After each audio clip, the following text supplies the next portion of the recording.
You. Hey, you. Yeah, I'm talking to you. Are you tired of the same old podcasts with the same old panels and the same old rhetoric?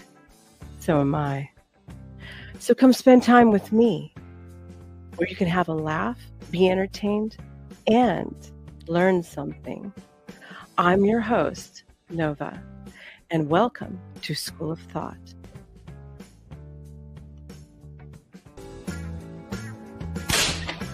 Class is in session.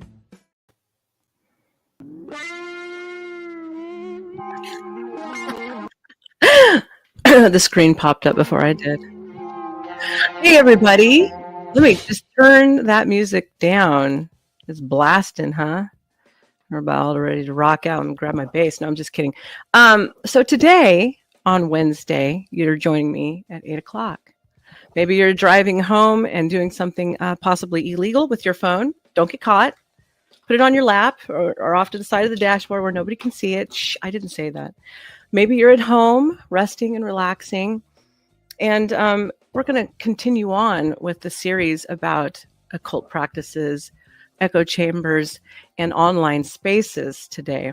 And today I also have an expert guest with me on history, theologies, and other interesting things. This man is incredibly smart and somebody that I work with behind the scenes all the time also. His name is Shane, and he'll be joining me shortly. So touching back on what it was that we were starting in on, the echo chambers is tonight's topic. When it comes to deciding on an ideology or praxeology or even a political standing, you always want to first view the opposing sides. And you look at all the sides of an opinion to formulate your own so you can find balance, because you know what? Balance is key. Some people would say you only need to listen to one side. Well, no, that's wrong, because what if that side is incorrect? What if that side is misleading?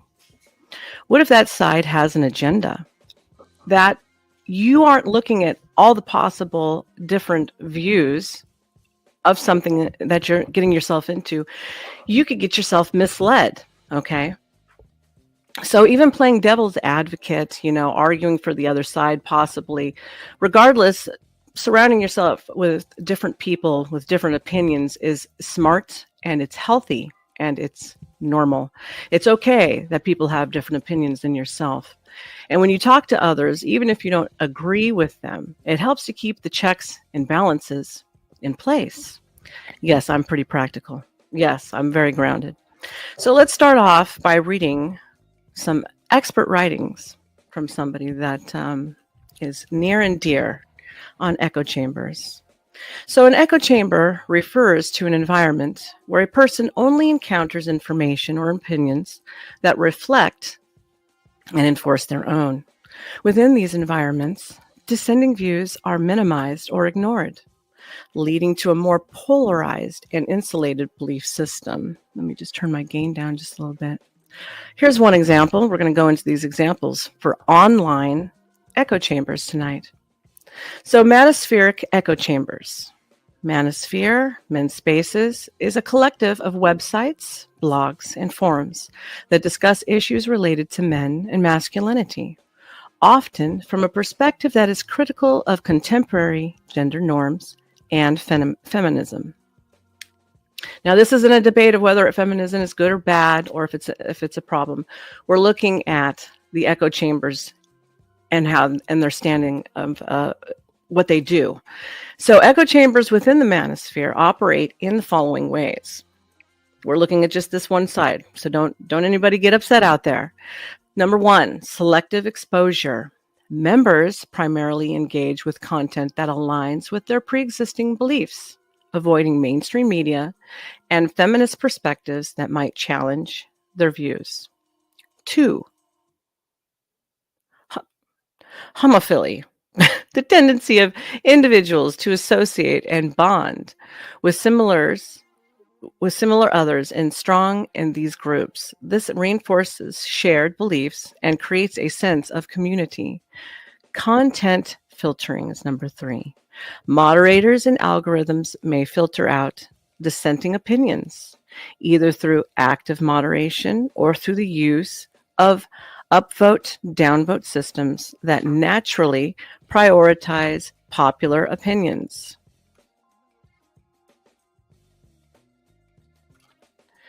Reinforcement. Members constantly reinforce each other's beliefs through agreement and sharing of personal antidotes that align with group norms, making it difficult for any alternative perspectives to gain traction. Pigeonholing also is another way of looking at that. 5, hostility to outsiders. There is often a strong in-group, out-group dynamic where external sources of information, particularly those aligned with feminist perspectives, are viewed with suspicion or outright hostility. Now, if you're going to be suspicious of everything and everyone and hostile towards women, well, you're not going to gain any personal traction, and you're going to be pigeonholed, and you're going to get very angry keeping yourself there because you're not going to understand really what's going on around you. You're just going to be constantly hostile. And therefore, if you're single and you're looking for a mate, you're not going to find one with that attitude. So I would suggest one and all get away from that type of thing. Functions of manospheric echo chambers. Validation. They provide a space where members feel validated in their beliefs and experiences, which can be particularly appealing for those who feel marginalized or misunderstood by mainstream society. Or in this case, women also, right?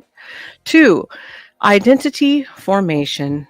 These echo chambers help in the formation and reinforcement of identity, giving members a sense of belonging and a collective identity centered around shared beliefs about gender and society.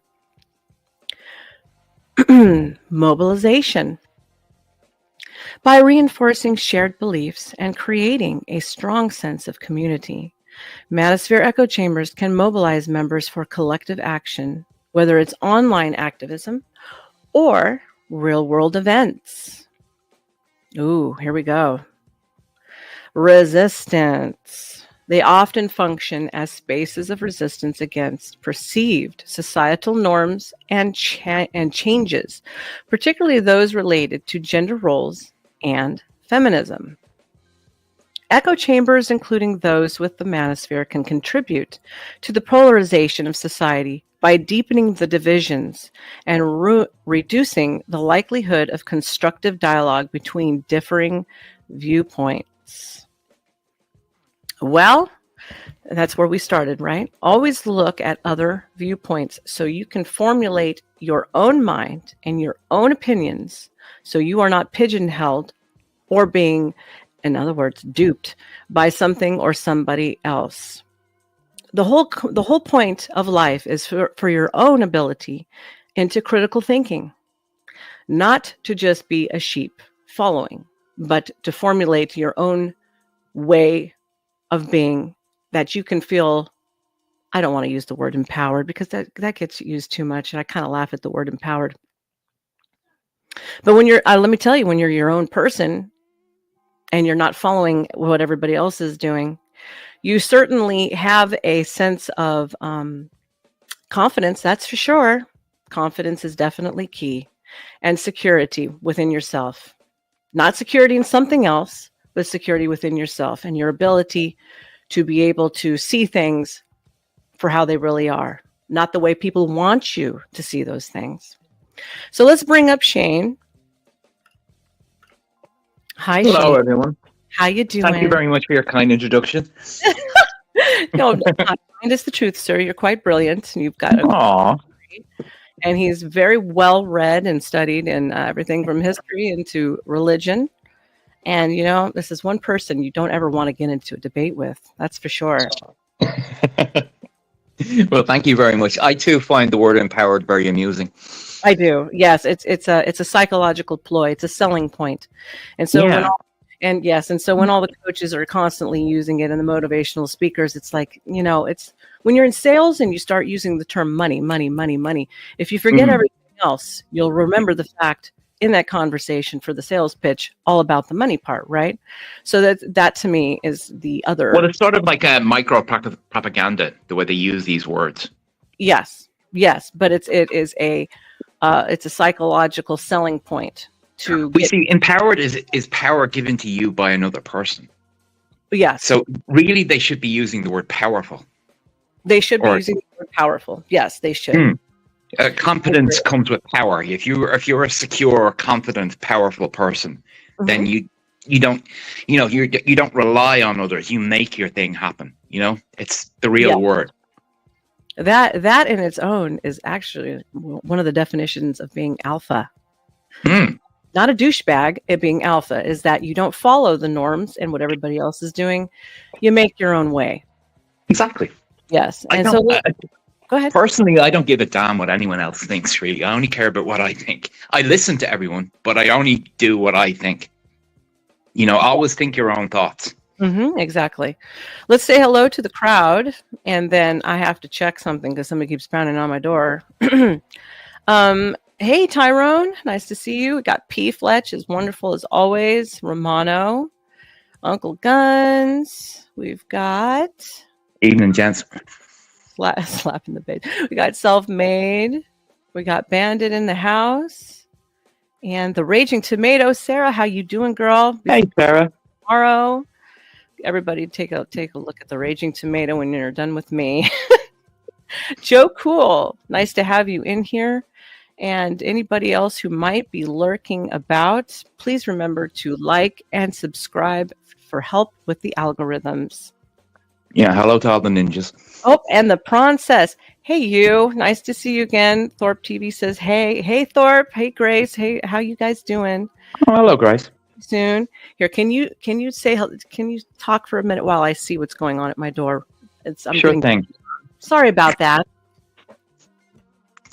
Oh, it's funny. Speaking of Grace, we were watching last night's show, the debate on with PUAs. I found those guys are very annoying. I thought they were picking on Grace a little at the start, and I sort of agreed with her about being natural confidence is very different from something that's taught, or social confidence. Okay, sorry about that. No worries. All right. So let's see. Where were we? You were talking about confidence? Is that what you were talking about? I was speaking about last night's show with the debate with Grace and those PUA guys. Oh, yeah. And you know what? I'm not well versed in PUA. And so if I said anything that was kind of weird, it's because I didn't know what they were. So, but yeah, they're pretty creepy. Well, I'm at the age, where I never read anything PUA, but I've been to bars and I tried to pull women, and I had to learn all that on my own. You did? Yeah. Well, it was like a thing you had to do, because you had to, if you wanted to get a girl, you had to actually, talk to them. You know what I mean? Yeah. And there was no internet, Yeah. You had to, and I went to an all boys Catholic school, and I didn't socialize with a female until I was about 14. That wasn't related to me. And cotillion? Do they do cotillion over there? They do. What we do, they don't call it a cotillion. We call it a debutante ball. Oh, okay. Yeah, and you have to. But if you go to an all boys, that means you have to get a girl from another school to go with you, or vice versa. Okay. Actually, a girl asked me to her prom. Oh my! My. Yeah. It helps if you if. I always felt with if you're trying to get a girlfriend or something, or socialize, it helps if other women like you. If you're not an asshole. Yeah, it generally helps. Yeah. If other girls talk about you behind your back, and if they say nice things about you, that tends to attract other girls. It's like I think the PUA guy called it pre-selection. Oh, do they?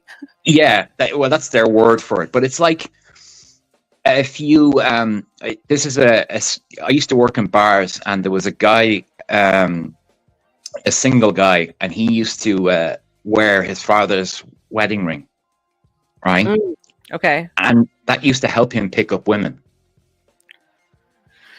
I swear to God. I know. Because the women would see the ring and assume that some woman thought he was decent enough to marry. Mm. Now you see, there's a lot. There's one thing I don't like about the PUA stuff is the deception. Yes, it's very manipulative. Now, see, I was doing that semi-blind when I was watching Grace, which, by the way, the Princess says Grace gets dogpiled every debate, but I usually don't agree with her. I know, but she was pretty spot on, actually. And then But they were dogpiling her. They were dogpiling her, that's correct. But after the stream, I got more educated on what POAs actually are and do, and reputation that follows.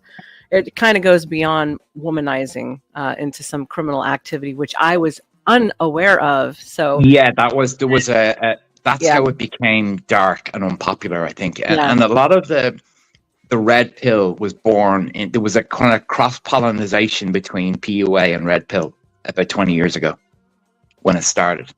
Oh, a lot of these on these message boards, there was an element of like guys like trying to pick up girls and asking for advice, and these guys started giving their experience, and that they started to monetize it, and write books. And I mean, there's something to it, I'm not, there's a way to do it in a way that's ethical, you know what I mean? Yes, there should be, but we'll do a whole different thing on POAs versus some of that stuff on another stream. Yes. In the meantime, we're going to go back to the echo chambers and what is going on with online spaces, which is actually affecting pretty much everything if you really pay attention to it. Everything, political, demographical, race, sex, economics. Now. Yeah, economics. They're really polarizing everything, and all of these different attributes are having their own echo chamber. So let's start with the basics, shall we? Yes. Cue number 1. It's Yanis here, and in this video, we will explore what is echo chamber effect and why it's important. Can everybody in the audience hear this? Is the video loud and clear? Yes? Romano, can you guys hear it? I'll be also sharing some examples of echo chamber effect, so it's easier to understand what it is and what role it plays in our life.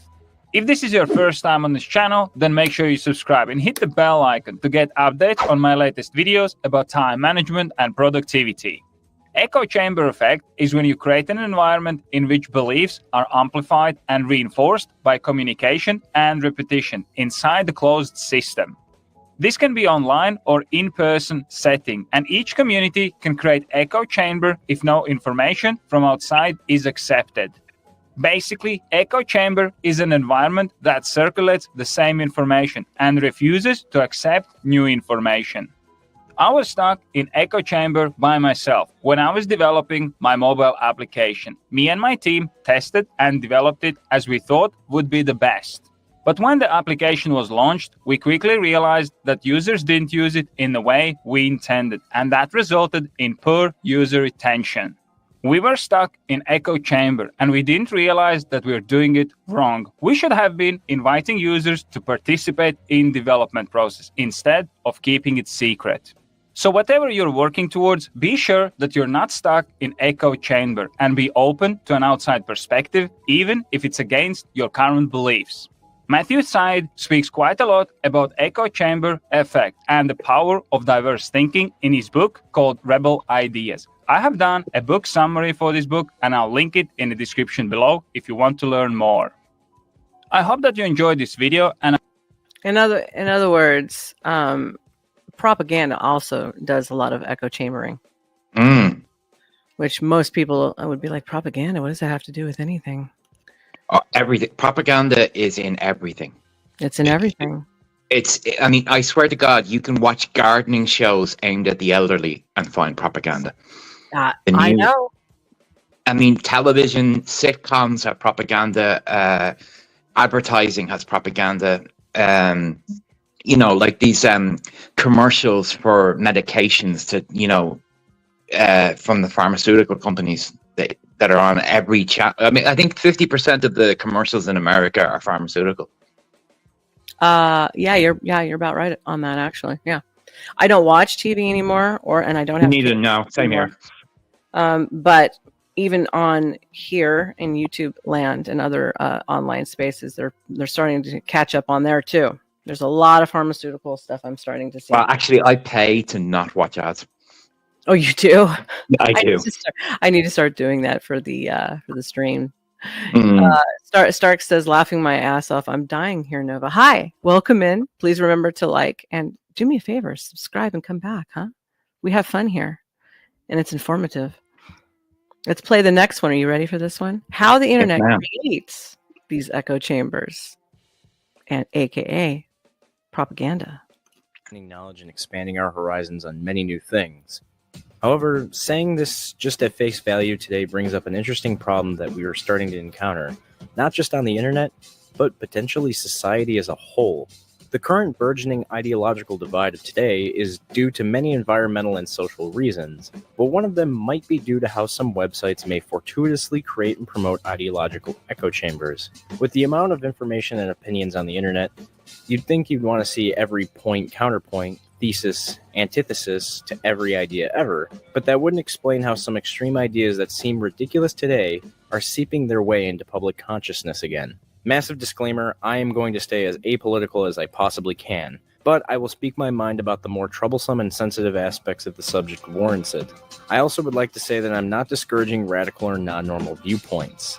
However, I do discourage hateful ideas. Before I really get into the meat of this, what exactly is an echo chamber? It's almost exactly what it sounds like. It's an insular communication place in which ideas that don't align with the popular or intended ideology are not allowed, nor should be criticized.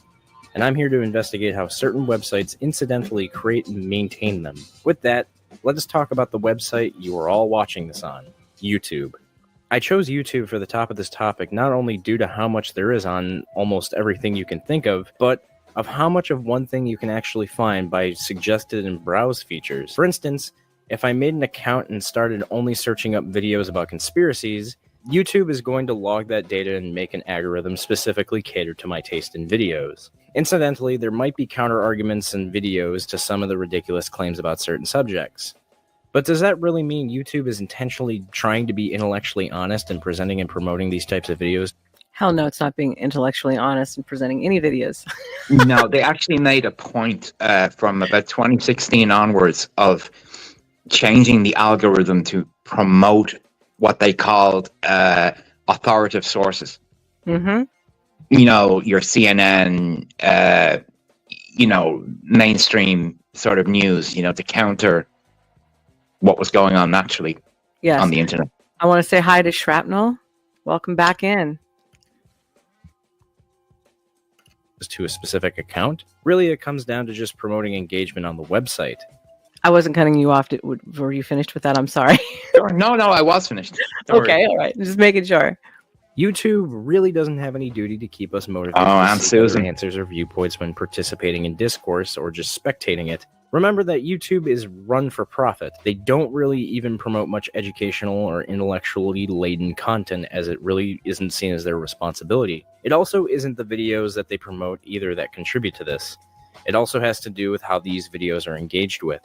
To help frame my point visually, I'm going to use the skeptic community as an example just because of how popular they are on this platform and how everyone involved may be adding to the cacophony of their own echo chambers.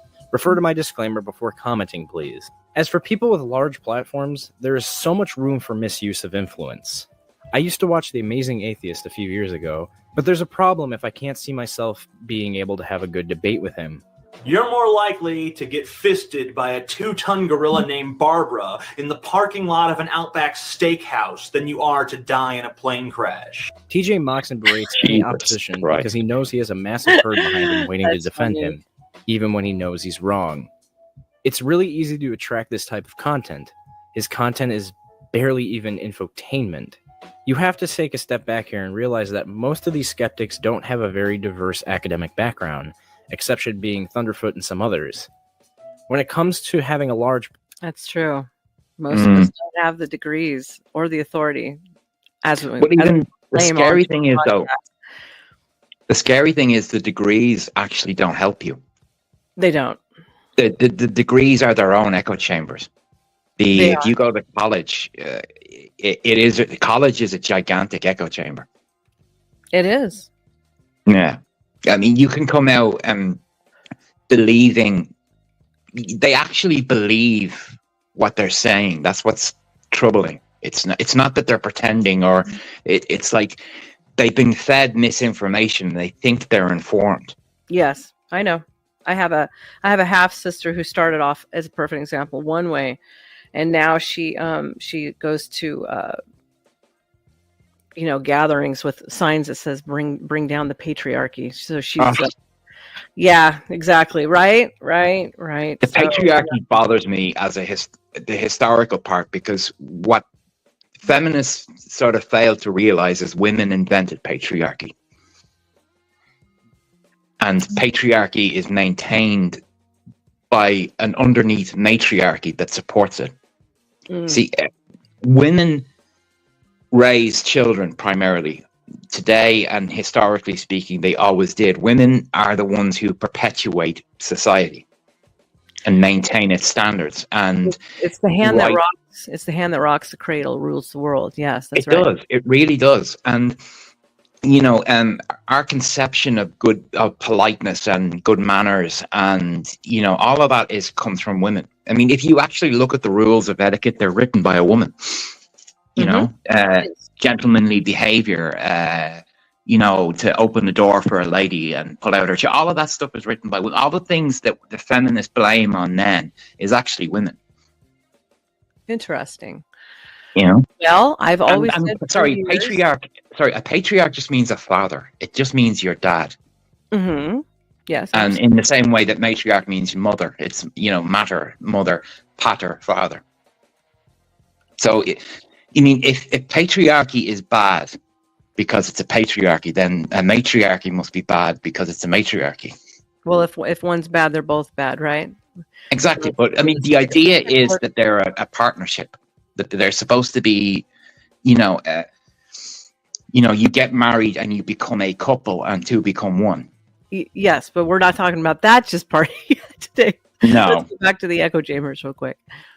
Platform. This is the phrase that embodies this philosophy. Power perceived is power achieved. You don't need to be an intellectual giant to have the masses crowding around you. In fact, people really just want to relate more to someone than anything. Anyone can make these types of videos, and the intimate and homegrown feel is what sells it, not the intellectual substance. Presentation on YouTube is more than half the battle, and this community has this skill pretty much mastered. However, this does not excuse people from trying to seek out other knowledge on the topic. Watching YouTube videos is very different because information gets fed to us, rather than us interpreting it. You really need to read or listen to other perspectives to be more intellectually honest. In video media, it's easy to manipulate information by adding or subtracting certain things. Hell, I'm doing that right now by not including the term SJW because I know the comments will turn into a Cannibal Corpse mosh pit. Okay, ideas. Where are we going? Cannibal Corpse mosh pit. One. What about a comedy show? How many top comments have you seen on YouTube where it has almost nothing substantial to the content itself? Especially when it's a clear straw man or smoking gun statements that get hundreds of thousands of likes. Unfortunately, I can see simple quips as accidentally leading someone to change or reaffirm their opinion because of the numbers of likes it can get. This arbitrary quantity of a visual representation of a thumbs up may actually have substantial effect on someone's perception of something. This system isn't inherently bad. It's just YouTube incentivizing engagement with its videos and its platform. This is just a side effect that may actually only affect extremely ignorant people, but I'm probably underestimating the number of that population. A common criticism of Reddit is that it's mostly an echo chamber. While there exist tons of subreddits that embody differing political and social philosophies, most of what is popular and true on Reddit is very clear by what is presented on its front page. In terms of how Reddit works as a system, it's quite similar to YouTube. However, because discussion by commenting and upvoting/downvoting is way more prioritized than view counts, there is a higher standard of practice. There is also more emphasis on siphoning out bad content, at least what is perceived as bad content by the masses on Reddit. Reddit really falls into a certain trap of its system and encourages social pressure to guide its discourse. In order to present criticism that won't get you downvoted to oblivion, you need to be extremely diplomatic in the way that you say it. I understand this. but there has always been extreme opposition to criticism towards certain ideas. Most subreddits, especially the top front page subreddits, default top content and comments on their threads. Top comments establish a hierarchy for who is right and wrong by upvotes. On YouTube, you can't tell if someone's comments are downvoted. On most subreddits I go to, you see negative downvotes on many comments. Some subreddits actually attempt to hide scores on comments as to not encourage this. These are primarily used in serious discussion threads, mostly about politics. However, I still can't forgive how the website still sets up a pseudo-meritocracy with this system. Karma is an integral system on Reddit, and it works effectively for people wanting to get information fast and guaranteed quality. Time and time again, I've encountered things getting downvoted for bad reasons, be it criticism or just a link to something. I should be transparent and say that I personally really don't like Reddit. I used to love going on the website from 2010 to 2014, but I started noticing how obnoxiously pompous and impudent the community could be. Don't get me wrong, there are insular communities that deviate from the norm that I go to sometimes. But I always feel that there's an air of dishonesty and ingenuineness when I go on Reddit. Wow. Like he said, they don't like you criticizing their spaces. That goes along with the whole closed-minded issue now, doesn't it, Shane? It does indeed. To be honest, I'm not very much familiar with. I use Reddit, but I use it like to talk about books, you know, and like fiction. You know, it's good. You know, there are some fun threads, or I like those "Am I the asshole?" stories. You know, I like those too. I've been watching and reading a lot of those lately. Did you see one recently that you liked the most? Well, there was one about it was a woman, you know, and her husband were having, you know, marital problems over the in-laws, you know, and yeah, the in-laws are always a problem. This woman was she was upset, or not. I don't agree with this woman, you know, but the grandfather was affectionate with the children, and she was suspicious. And now, by the sounds of it, it was perfectly innocent, you know. And most people seem to agree that she was overreacting. Yeah, that happens. It was more like the grandfather would, you know, buy candy for the daughter or for the little girl, or buy, you know, get her something, and you know, go, now where's my hug, you know. Mm-hmm. And it's all been straightened out now, right? Oh yeah, it's fine. It's fine. Good. That's excellent. That's excellent. So let's go back to our echo chambers and our propaganda vehicles, shall we? Yes. Okay, Twitter is more of a complicated one to talk about. I'm just going to say this right out of the gate. Twitter is biased and does silence others, even if they aren't exactly hateful and deserve to be silenced. I feel that there is a huge problem, not because, well, freedom of speech, but because it really limits how discourse takes place on the platform. There's a clear bias on the platform that is very evident. Even without that, discourse on... Sure, what's up? Do you know when this particular video was made? Was this before Elon bought it or after? This is before. Yeah, because he's right about if you read the Twitter files, that was shocking what they used to go on there. Mm-hmm. I remember it was all true. I watched it. I watched it go down in real time. Anyways, Twitter.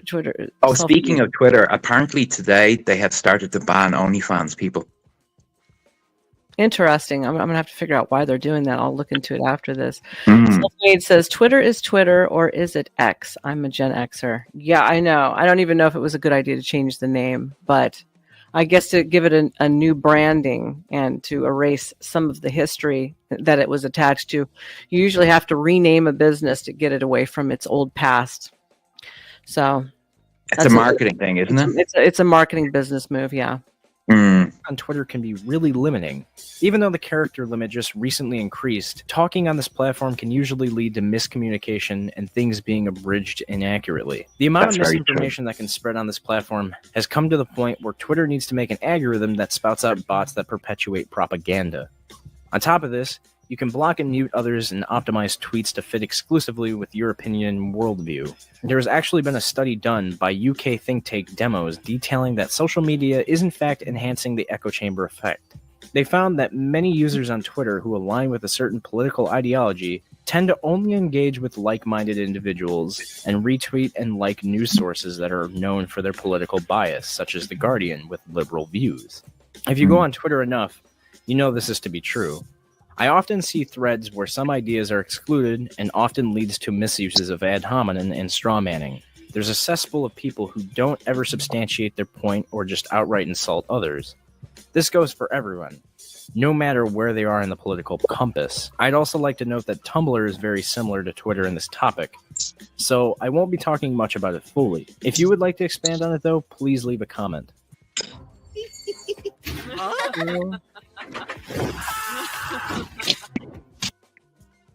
Facebook is an even harder nut to crack when talking about the subject. Facebook might be one of the worst cases when it comes to echo chambers because it has the same mentality as YouTube with how it wants to keep you engaged as a user. Facebook is more about looking at the personal lives of people you actually know, but you can optimize what you view by muting them. Facebook is way more insular than the rest of the platforms when it comes to this. Twitter is known to promote tons of different things, and you're bound to see it either way.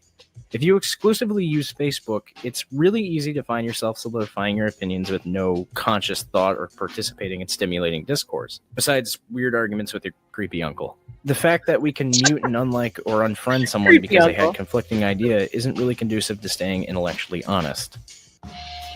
4chan and other image boards are actually the most interesting examples to point out here, because their problem more lies in their community rather than the system of its website. Every board on these websites are their own type of echo chamber, one way or another, but you are more likely to find differing opinions because there is no system on the website that silences or pushes these opinions away. Everything you see on the thread is how it's chronologically shown, and the catalog mode is usually defaulted to bump order. Different boards have other variants in their systems as well. 4chan is a lot better about discussion because of this. You see everything as it happens. It's more of a stream rather than a controlled waterway. People who use these image boards know this already, and can tell you that this is why they prefer this platform over others. Me included, to some degree. But, like I said earlier, the community is what drives certain echo chambers. 4chan has always been extremely insular and is always critical to new people coming in. 4chan is not a welcoming place at all. If you post, you need to adopt to the same mentality as the rest, or you'll be criticized to no end. This is also where the bait image macros come from, people intentionally trying to provoke anons by saying something out of the norm. With everyone posting anonymously, it is really hard to gauge what the tried and true ideological status of 4chan is, unless you only go on poll. Then you know exactly what it is. The history of 4chan goes... Yeah, like certain government systems that you're not allowed to speak out about anything or even criticize, taking your freedom of speech away from you, like the CCP, for example. Oops. Do you have anything you want to say or add to that? Well, America is... See, you have natural freedom of speech in your First Amendment. Over in Europe, we don't have that. It's more of a custom. But they're coming after the internet hard here. Mm-hmm. They're introducing new hate speech legislation that will it will give the authorities permission to look at your devices without a court order. They're going to say they're policing offense. I know. You can't get your feelings hurt anymore. It's an offense and it's a criminal act. My ass. Yeah, I mean, a woman was arrested and jailed for offending a sex predator. Mm-hmm. And she served more time in jail under defamation laws than he did for his offenses. For his offense, for his act. Got it. Yeah, he got a suspended sentence and she didn't. That should tell you who they're siding with now, doesn't it? It should, shouldn't it? Yeah, let's continue on. More by the events of the actual people, it's harder to trace. Because of this, 4chan is one of the most unique cases to talk about. The culture on 4chan is what drives its echo chambers, but it isn't further cemented by a web system. There is nothing wrong with associating with like-minded individuals on the internet. I hope you didn't get that impression from this video. I just wanted to help rationalize why some discourse on the internet may be changing. Please provide feedback and added discourse in the comments. Just remember that the place discourse is held ultimately affects the quality of it.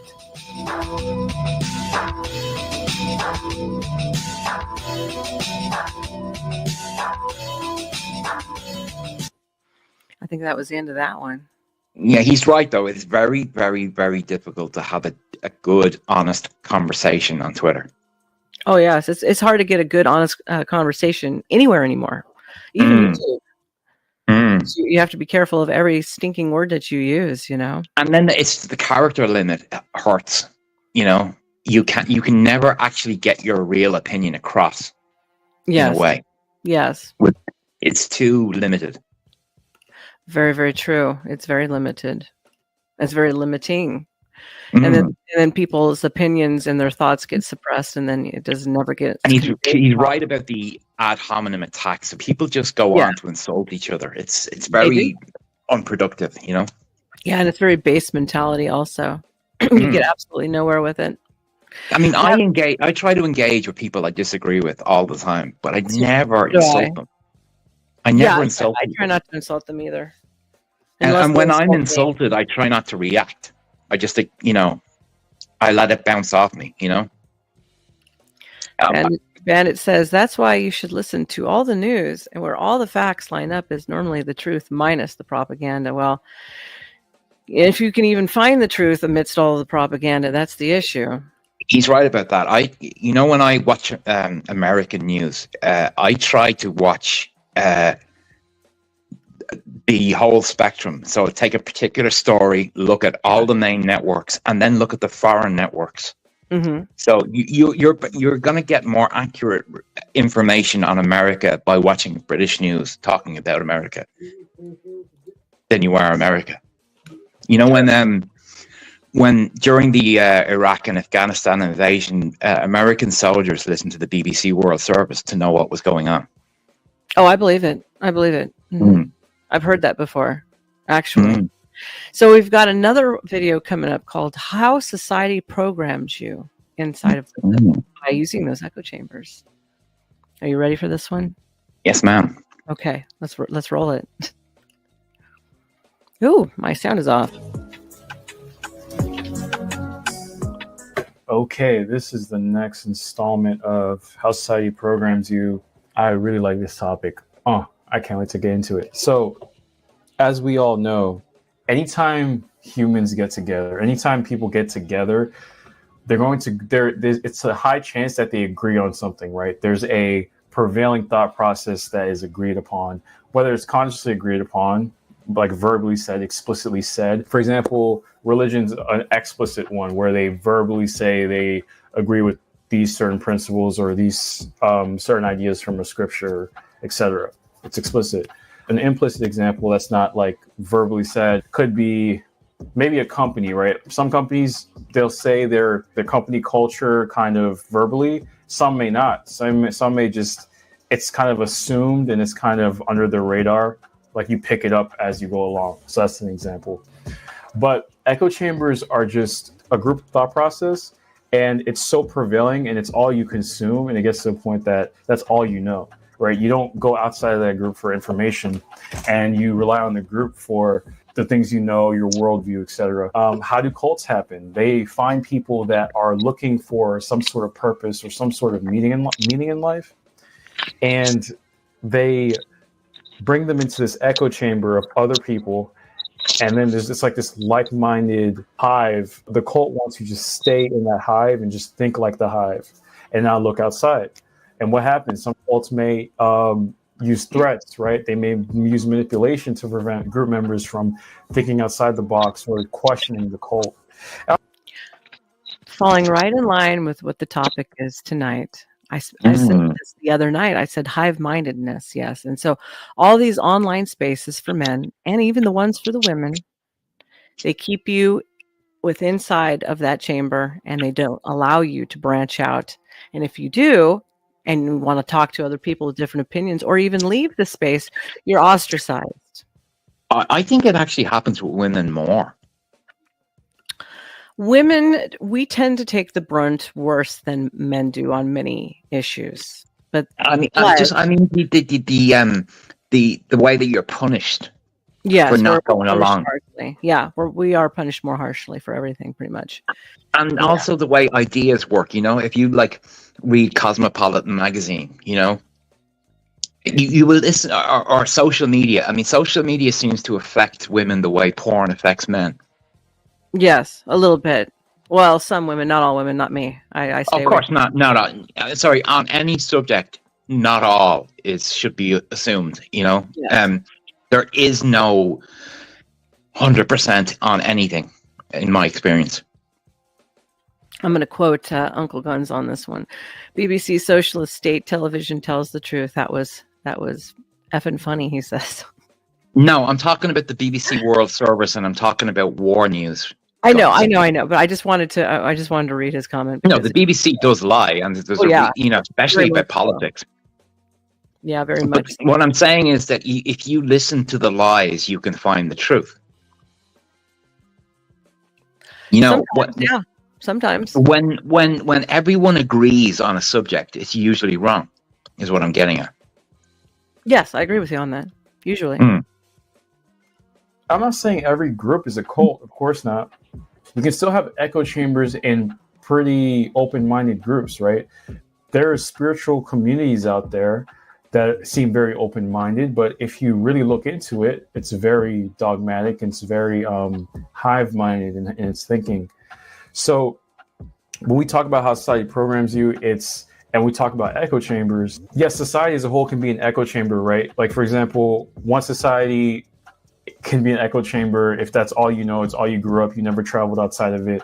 That can be an echo chamber, right? And then you travel outside and you get culture shock and you're like, whoa, what's all of this other stuff? Or it's hard for you to imagine other people's worldviews, right? Because you've just been in that echo chamber for so long. And echo chambers, they can have their place, right? Like, I get it. When you're in an echo chamber, you get your ideas get validated, and you feel good, or you have a sense of purpose, meaning you feel like you have a sense of understanding. But this video is to say that there are other things that can help you branch out than just that echo chamber. You can see echo chambers in everywhere. You can see echo chambers in fan bases, whether sports, movies, Hollywood, whatever. You can see echo chambers in friend groups. You can see echo chambers in, of course, religion. You can see echo chambers in companies, etc.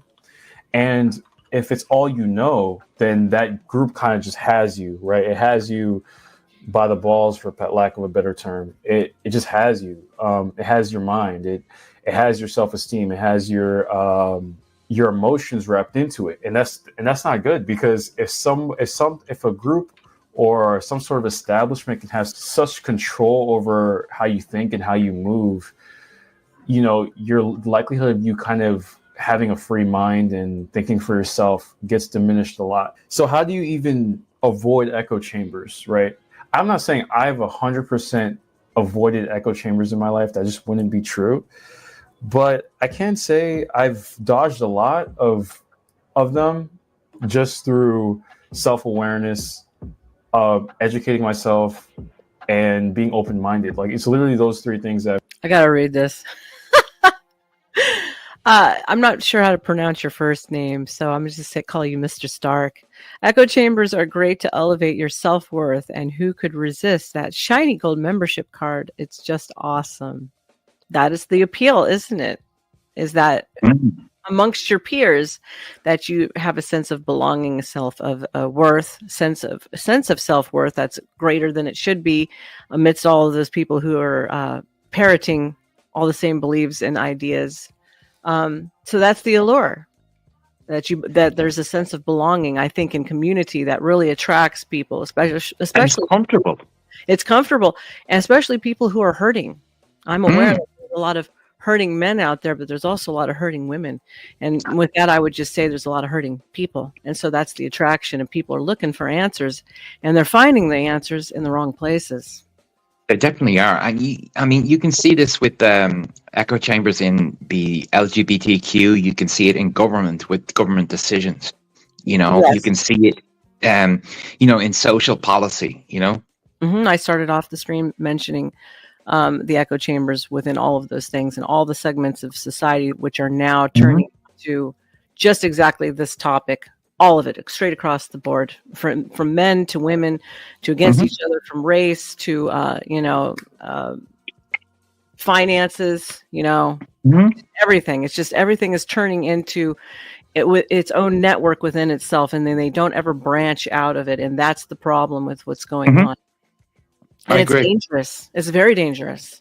Very Which is dangerous. why we are looking to debunk a lot of that stuff. So hopefully this will help somebody out there. Mhm. Because I want to help people. Yeah. I'm sorry, go ahead.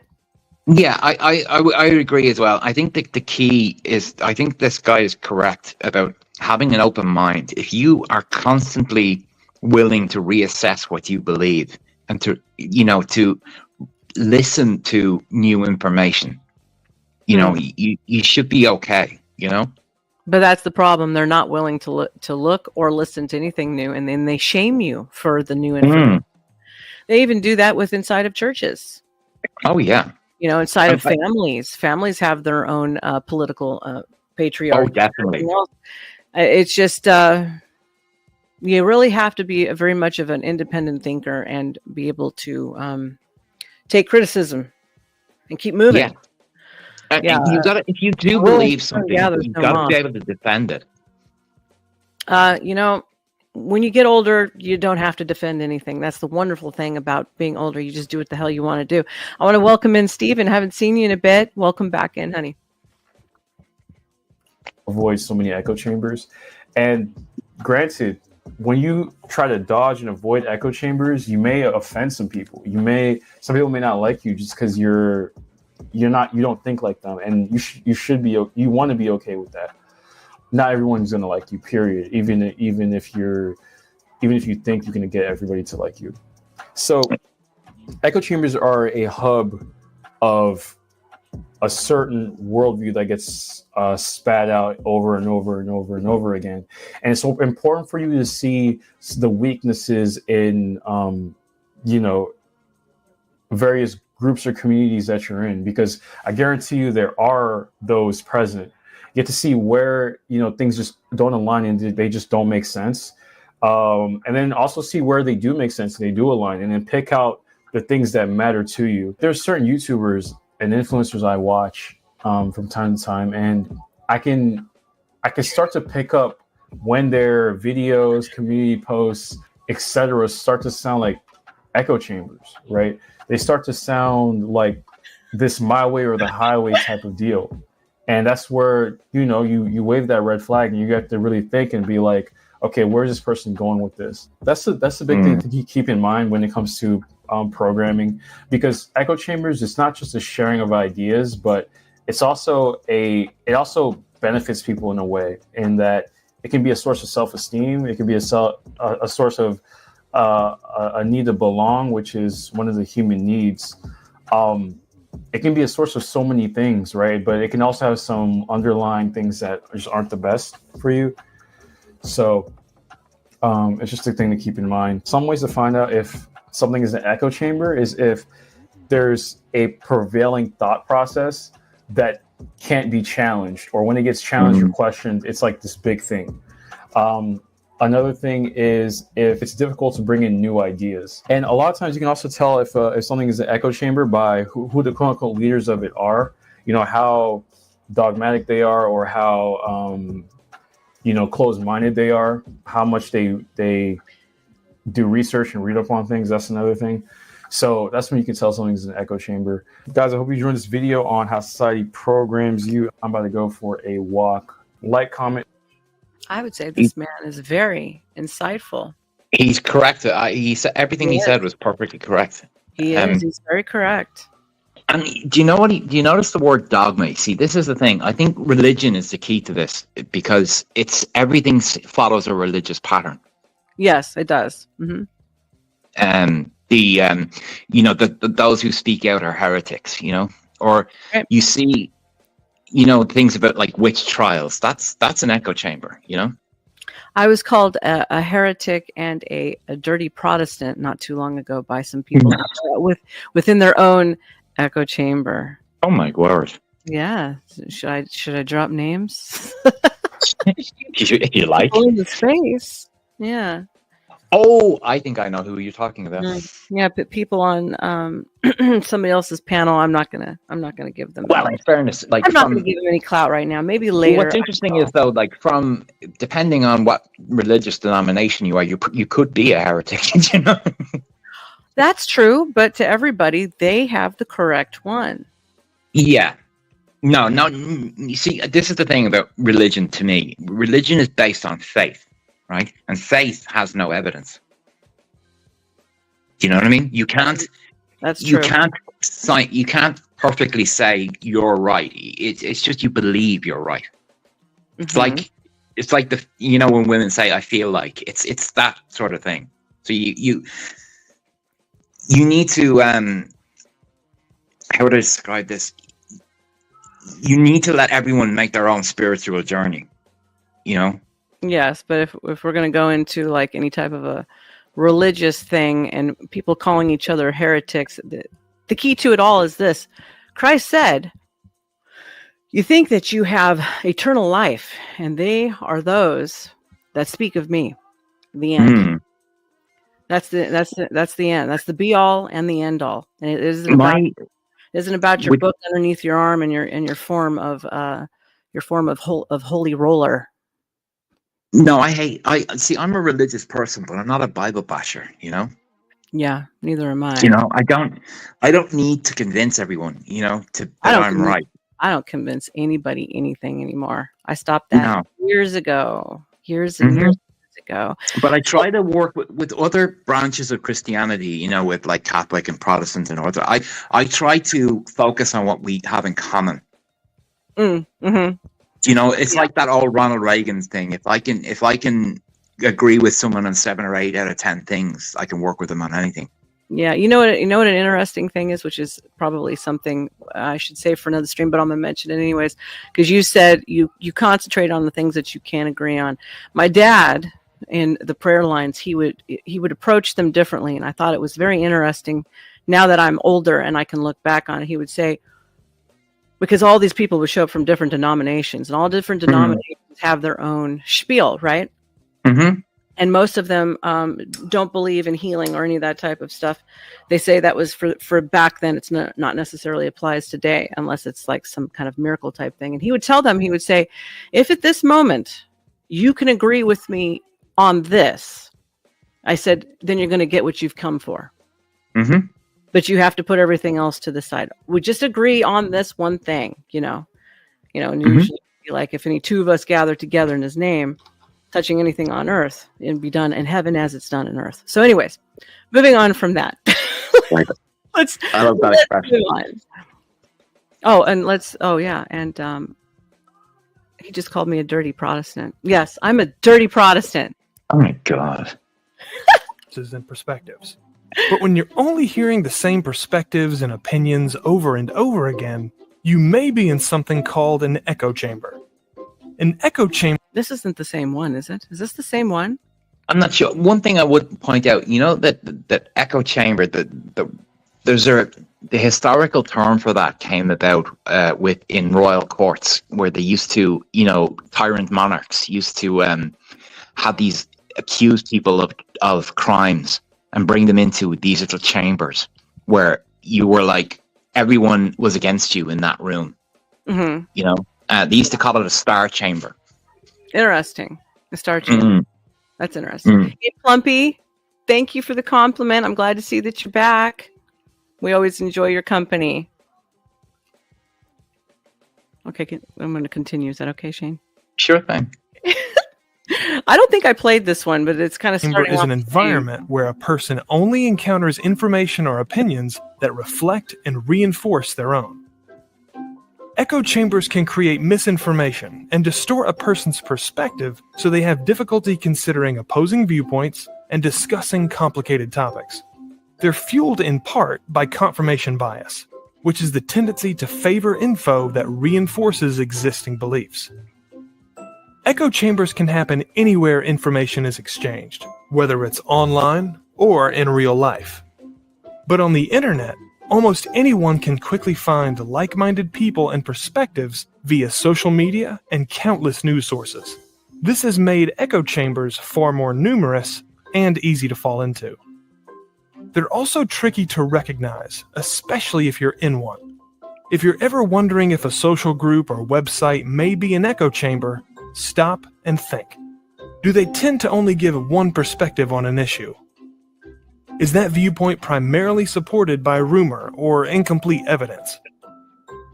Are facts ignored whenever they go against that viewpoint? If you answered yes to any of these questions, you may have found an echo chamber.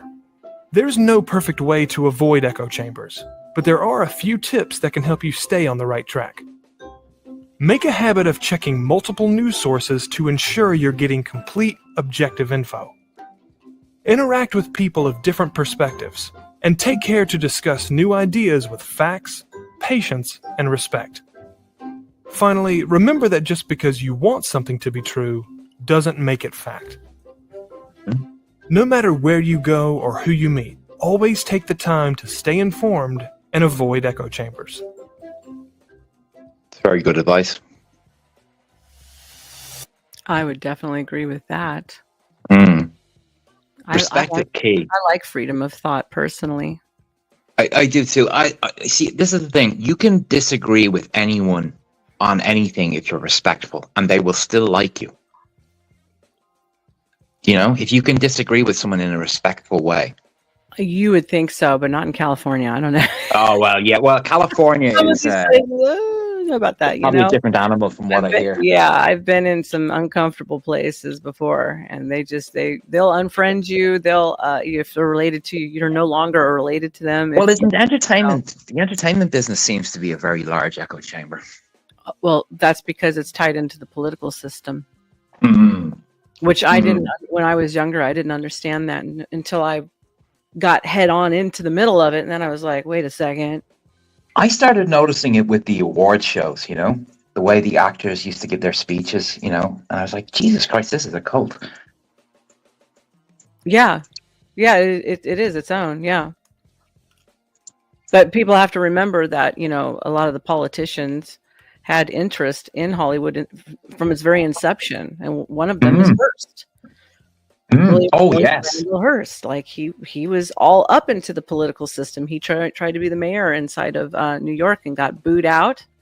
And so he took his shindig and went into San Francisco and became the mogul of the time frame: radio, magazine, newspaper, all types of publishings. Do you know the Mexican-American War? You know, he was behind that. He made that happen. I'm not surprised.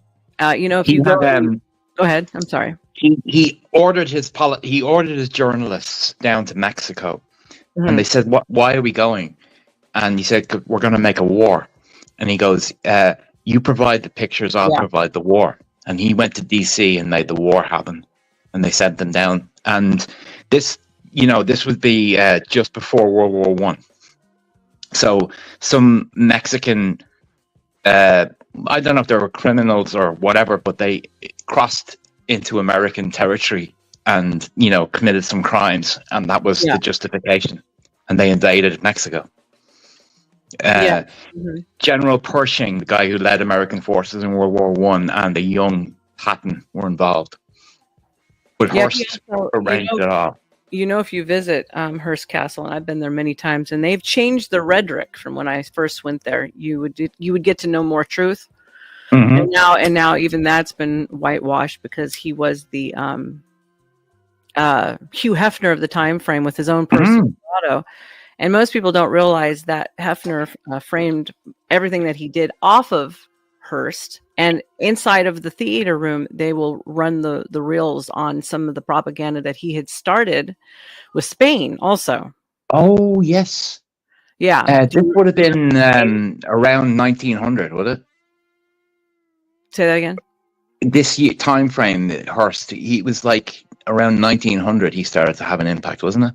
Yes, the early 1900s. And there was a American-Spanish War was just a few years beforehand. Yes, that was all propaganda, and that was. But he had famous yacht parties, I recall. You know, sex parties. Yes, on yachts.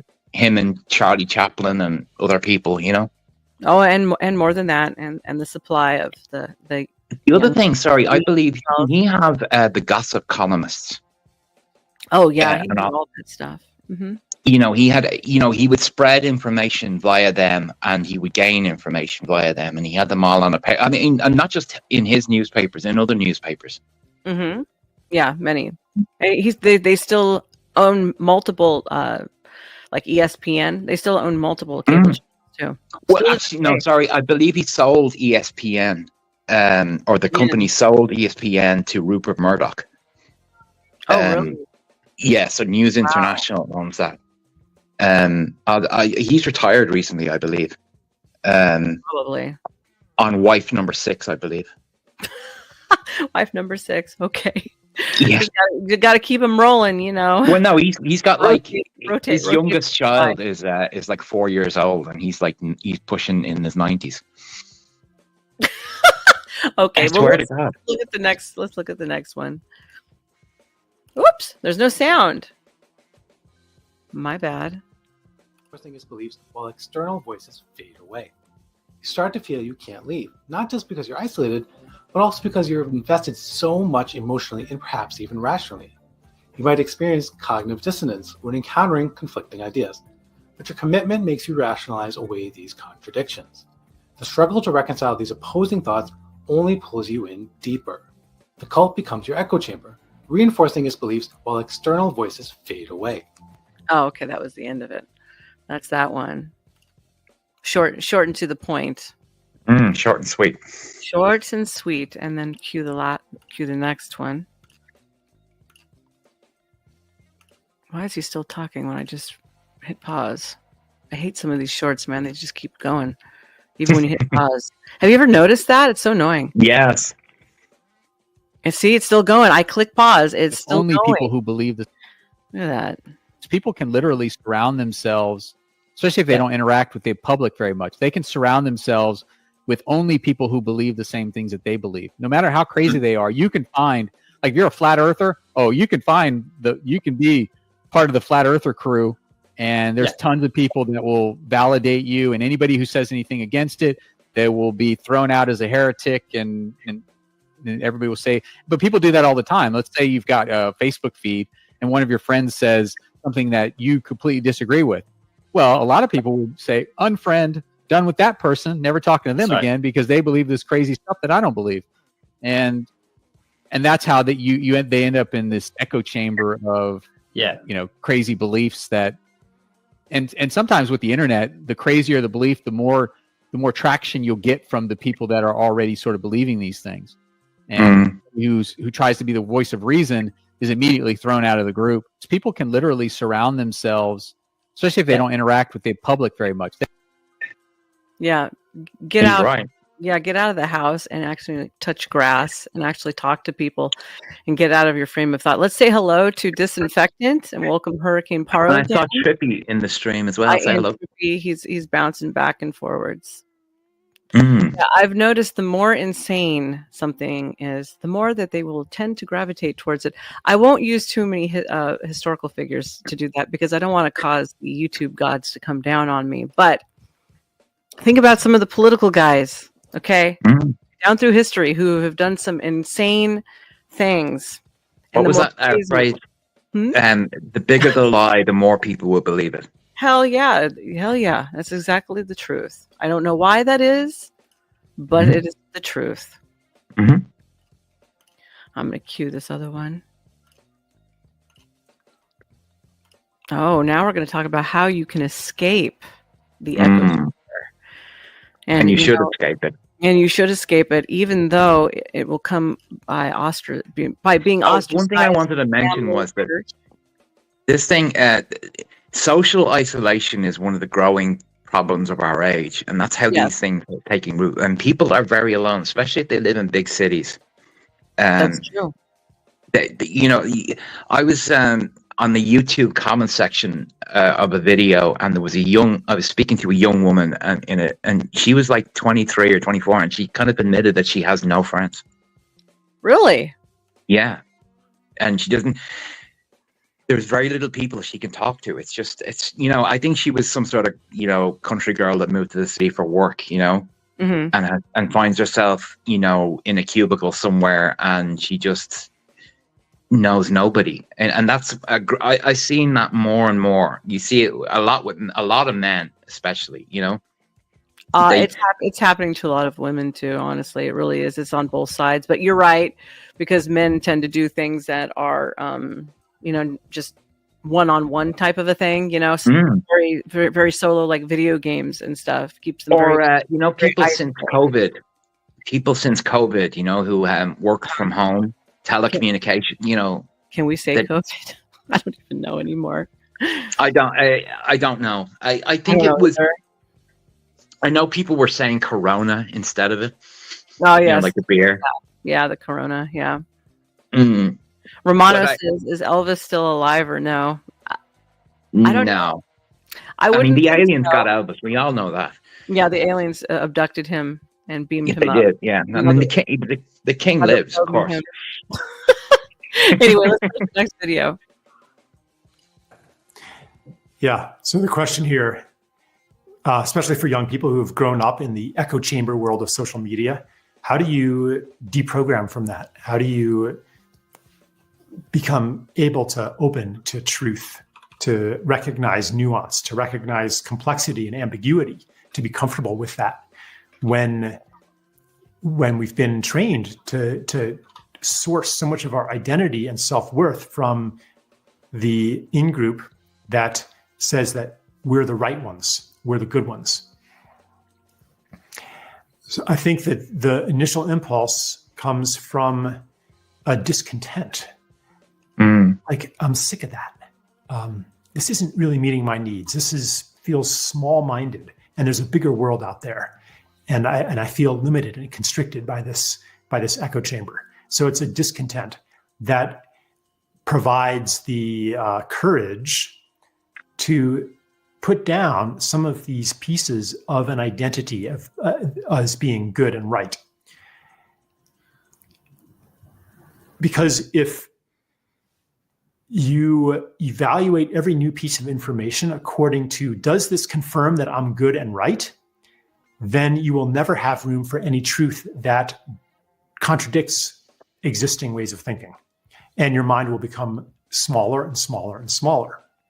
That means that entails a self-righteousness complex. That's a self-righteous complex. Yeah, I don't like this. I don't care about that. I don't care about being righteous, No, but he's talking about the mindset that drives people into those directions. Yeah, I'm just saying it's a bad mindset to have. Yeah, it's like a hero complex, and it's a virtue signaling. That's a virtue signaling, and they don't even realize whatever the virtue is. It might not even be very virtuous at all.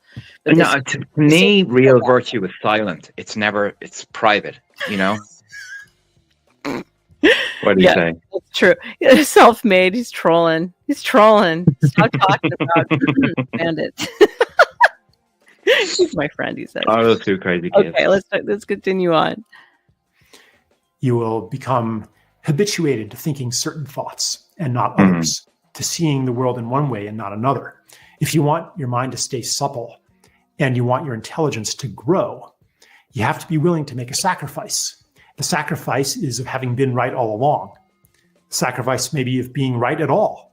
The sacrifice being of being better than somebody else, morally or intellectually superior. Once you've made that sacrifice, then you're able to evaluate new information on its own merits, not on, does this contribute to my identity as good and right? And it's a starting point, because a lot of the evaluative filters are unconscious. And there's layer after layer after layer of them. But I could suggest some practices, to read things that you violently disagree with and to ask what's true in this, or to ask what position would I need to be in, and what life history would I have to have, and who would I need to be surrounded by to actually believe this as fervently as the person who wrote it. Hey, little podcast. Nice to have you back in. Then you understand what it's like to be somebody else. It's like empathy. But this empathy.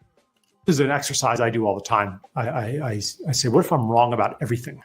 Like, what if some key piece of my worldview is totally wrong? Then what? What else would be wrong? Or is there maybe a deeper understanding that includes this and its opposite? That says, yeah, this is right under this circumstance, and this is right under that circumstance. Or if I take X, Y, and Z for granted, then this would be right. And if I take A, B, and C for granted, then that would be right. So what am I taking for granted here? And why am I taking that for granted?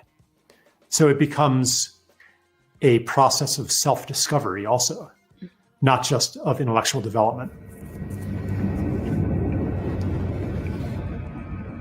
He's right. And it is a long process. You know, you're going to change your mind about things if you do what he's suggesting. Yeah, the older you get, the more you realize that, well, if you're smart, the more you realize you don't know shit. That's exactly. You know, the older I've got, I go, damn, I don't really know anything about anything, do I? Can you remember when you were 18, like, and can think the things you used to believe about the world then and compare it to now? It's radically different, I expect. Oh, it's very radically different. Yeah. And you're so sure. You know, you know everything. You have that youthful confidence that's actually, you know nothing really. The truth, you know. I call it the I'm indestructible phase. Yeah. Although I will say, you know, often, you know, wisdom comes from the mouth of babes. Sometimes kids are right, you know, and they see things that the adults don't. But generally speaking, you know, your what you think about yourself, or as you say, the indestructible phase. And sometimes you are sort of indestructible. I mean, some of us are lucky to be alive, you know. Oh no, absolutely, that's absolutely correct. But you know, I found that I've looked at younger kids and I go, damn, you think you're going to live forever, you're going to be young forever, and you think you know everything about everything. And the worst part is that some of them don't ever grow out of it. At least lately, that's what I've been noticing. I'm finding people are getting less and less mature. Yes, very much so. And I'm like 30 and 40-year-old people, you know, are like kids. Yeah. And they still live in Never Never Land, and then they wonder why their relationships don't work out, and you know, and they're going to manifest. They're going to manifest everything into their life by thinking and wishing and wish upon a star. Yeah, waiting for a star to fall. No, nothing worthwhile in life comes without work and effort. You know, that's right. Even relationships. All relationships require maintenance. Yes, absolutely. All of them. Everything. I didn't build a business. Another thing I didn't build a business from scratch. Hold on, I didn't build a business from scratch without having to work for it. You know? No. And if you build any business, people seem to think that like it's easy to be the boss. Being the boss is the hardest job of all. It was the hardest job for me. Yeah, it never ends. And then having to direct all men. That was the other part. That was very difficult for me at the time, and I was my mom did the same thing. She had like 20 men working for her one time. Like, you know, she got on, but she did well at it. But it's weird being the only woman in the room, you know. Yeah. Well, now I might just spurg self-doubt by talking about manifest. He says, "Don't get me started." I might just to spurg you, sir. Now we got another video coming up called The Echo Chamber, Unveiling Collective Expression in Cults and Religious Communities, which still applies to online spaces. Let's take a little ride down that rabbit hole, Shane. Yeah. The intriguing phenomenon of how individuals within cults and religious communities often share strikingly similar beliefs despite the vast array of differing perspectives in the wider world. It's not a matter of coincidence, but rather a psychological phenomenon known as the echo chamber effect. Consider the case of the infamous People's Temple, led by Jim Jones in the late 1970s. Don't drink the Kool-Aid. This community, isolated both physically and socially, was a classic example of an echo chamber. The members were surrounded by the same beliefs, the same messages, the same narratives, day in and day out. Outside opinions were not merely discouraged, they were outright rejected, creating an environment where the only voices heard echoed the same ideologies. This led to a tragic end, with over 900 people losing their lives in the Jonestown massacre. But what exactly is an echo chamber? And how does it function within cults and religious communities? An echo chamber is a situation where certain ideas, beliefs, or data points are amplified or reinforced by transmission and repetition inside an enclosed system, where different or competing views are censored, ignored, or underrepresented. In the case of cults and religious communities, leaders often employ a variety of techniques to create these echo chambers. They may isolate members from the outside world, control the flow of information within the community, and discourage questioning or dissent. The result is an environment where members hear the same messages repeated over and over again, reinforcing their beliefs. In other words, a mantra repeated over and over again. A mantra, yes. I'm seeing a lot of that in these online spaces and they're selling their courses and their books. It's the selling. You always know it's bullshit when they start selling courses, don't you? You would think people would know this, but they don't. They don't know this. You got a lot of hurting people who are looking for leaders and answers, and they're looking to blame the other side. In this case, online spaces like men. Usually, in my experience, the truth is free to themselves. The truth is usually free, in my experience. The truth is usually free. That's correct. Yeah. But if you want to buy a course, another technique and your I money's found burning hot in your pocket, you want to spend it. One technique I have found that helps if you have a position where you care, where your primary motivation is to be truthful or to be honest, and if you have an honest disposition where you care about hearing the truth, right, and speaking the truth. Yes. You can hear people lying very easily. You can tell when the truth sounds different than a lie. Yes. But you have to be honest to do this, and you need practice at it. But you can listen to the news and tell when they're lying to you.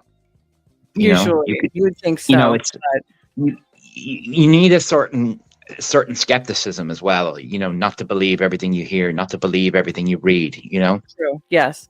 And Mr. Stark says, I predict Nova coloring book in the near future. Me selling a coloring book? No, I won't sell a coloring book. I do draw though. Well, maybe something for kids. maybe something for children. I could whip something up like that. And making them resistant to outside perspectives. This isn't to say that all religious communities or cults are harmful echo chambers. Many religious communities encourage open dialogue and debate, and foster an environment of mutual respect and understanding. But when leaders manipulate their followers into a closed system of thought, the echo chamber effect can have serious consequences. In the People's Temple, for example, the echo chamber was so strong that members were willing to follow Jones's orders to commit mass suicide. They had been so deeply indoctrinated into the cult's beliefs that they could not see any other way out. He moved them to This Uganda. is the extreme power of the echo chamber effect, and a stark reminder of the importance of open dialogue and diverse perspectives. To summarize, the echo chamber effect in cults and religious communities can lead to a dangerous uniformity of thought. It occurs when leaders isolate their followers, control the flow of information, and discourage dissent. This can result in members being deeply indoctrinated into the group's beliefs, making them resistant to outside perspectives and potentially leading to tragic consequences. Understanding the echo chamber effect is crucial in recognizing the signs of harmful cult behavior and promoting open dialogue and diversity of thought within religious communities. Remember, a healthy community is one that encourages questioning, fosters understanding and values diverse perspectives.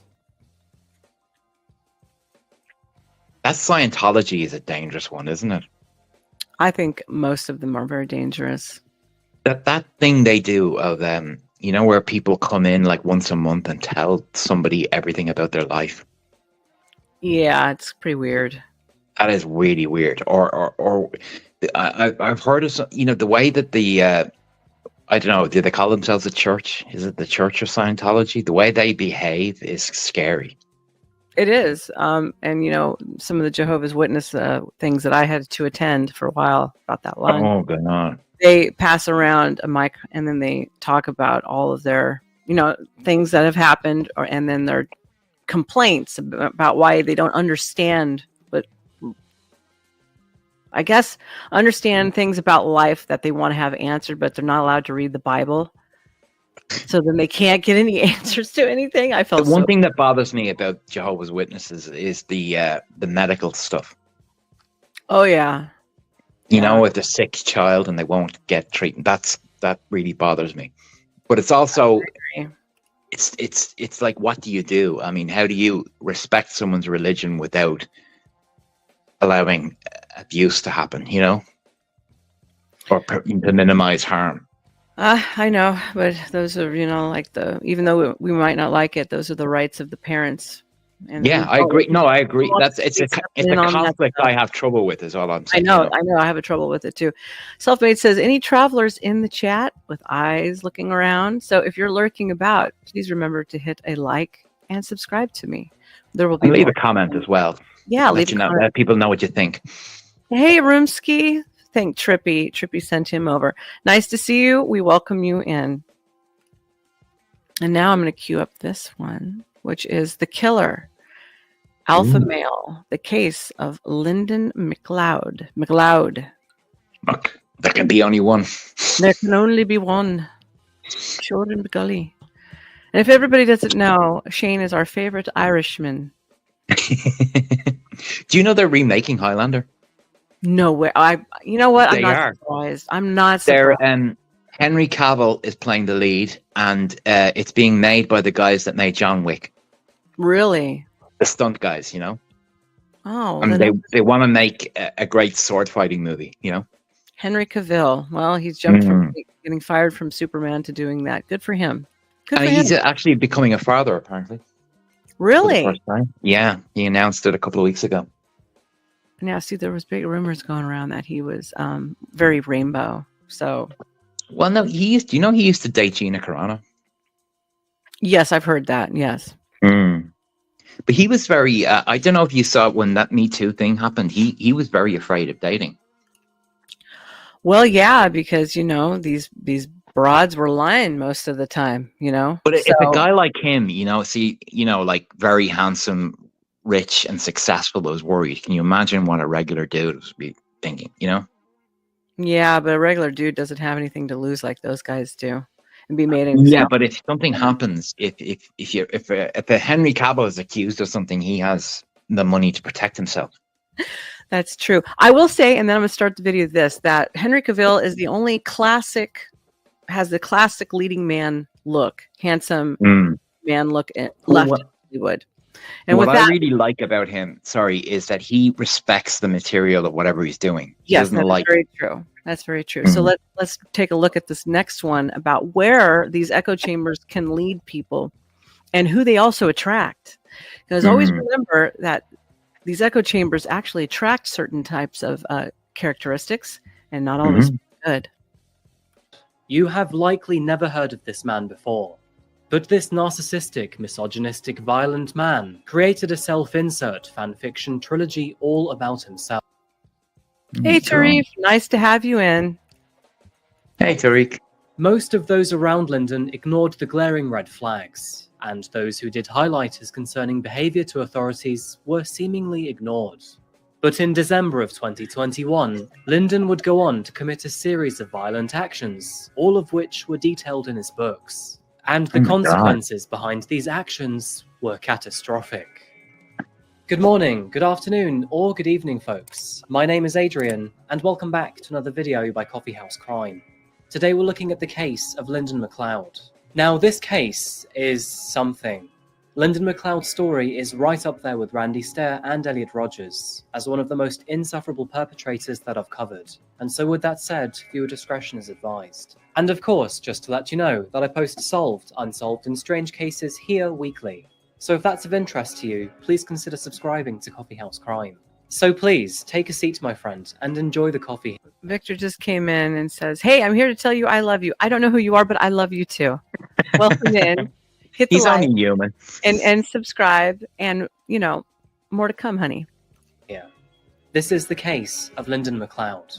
I've never heard of this guy. Me either, but we're going to find out together. Mm.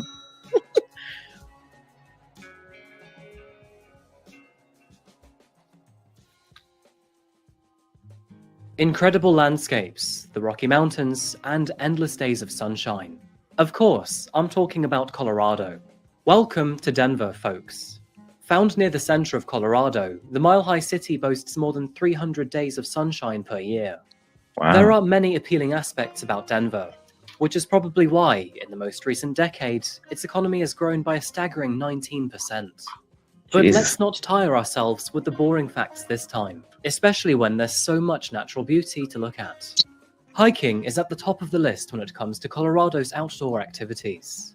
Hundreds of trails sprawl across its mountains and forests, where other activities such as kayaking and mountain climbing await. And after a long day outside, Denver's incredible food scene will recharge you for the next one. It is also a city with world-famous breweries, a thriving sports culture, and more than 200 local parks. If you can manage Denver's rocketing prices, then you are more than sure to have fun here. And found within the city of Denver lived a man named Lyndon McLeod.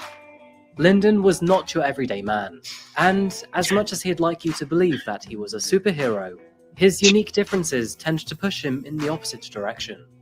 Born in the year 1974, Lyndon McLeod was born into... Okay, I just got a little bit of intel on this. Apparently, this man right here was revered by all the red pillars, and he wrote a book. Ooh. And they were all, standing ovation. This guy, I'm not going to repeat the other thing that was said to me. I'm not going to repeat that. But I get the picture, kind of like somebody else in the space who gets called the Jesus Christ, which pisses me off, by the way. Or a Godfather, even. Yeah, or the Godfather. I'm going to call him Grandma instead. Hey, Grandma. When I start addressing you, your new term will be Grandma. The military family. He spent his younger years overseas, before living across multiple states in the US. And after attending high school in Ohio, he made the move down south to Texas. A rather sharp turn to our story, but by the time Lyndon was in his mid-20s, he found himself in a cult. This was due to his obsession with his girlfriend at the time, who eventually left him for another man. Rather appropriate for the direction this story will take, but the cult's slogan was, "Quit bitching, start a revolution." By the late 90s, Lyndon had established himself as a man who loved rock music, great outdoors, and motorcycles. And that final hobby would come at a cost. That cost came in the form of a neck injury, as one day while on his bike, he was involved in a road collision. This collision left him in hospital for several weeks, which also led to an addiction with opioids during his recovery and afterwards too. But by the year 2004, Lyndon had moved to Denver, Colorado, where he then took up work in the medicinal cannabis industry on North Holly Street, a move that actually would earn him a lot of money.